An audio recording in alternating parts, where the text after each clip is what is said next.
المكتب التعاوني للدعوة والإرشاد وتوعية الجاليات بمحافظة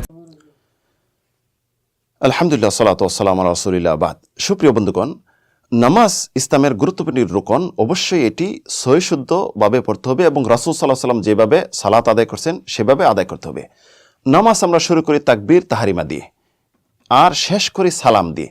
এই দুইটি হলো নামাজের রুকন, নামাজের ফরজ। এছাড়া নামাজ হবে না। আমরা অধিকাংশ নামাজি সালাম ফিরানোর সময় যে ভুল করে থাকি, এটি মারাত্মক ভুল। সালাম যখন ফিরাই, নামাজ শেষ করি, তখন আমরা মাথা জাকি দিয়ে সালাম ফিরে থাকি এভাবে, আসসালামু আলাইকুম রহমতুল্লাহ, আসসালামু আলাইকুম রহমতুল্লাহ। এটি ভুল।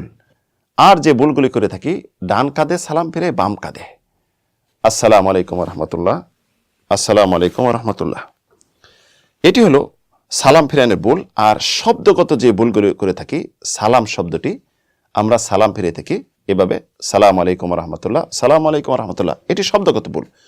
অথচ রাসূল সাল্লাল্লাহু আলাইহি ওয়াসাল্লাম নামাজ শেষ করতে বলছেন ডান পাশে এবং বাম পাশে সালাম ফিরিয়ে, এবং সালামের শব্দটি শিক্ষা দিয়েছেন এভাবে, আসসালামু আলাইকুম রহমতুল্লাহ, আসসালামু আলাইকুম রহমতুল্লাহ। তাহলে আসুন আমরা সহিষ্ণুভাবে সালাত আদায় করি, আল্লাহ রাব্বুল আলামিনের সন্তুষ্টি অর্জন করি।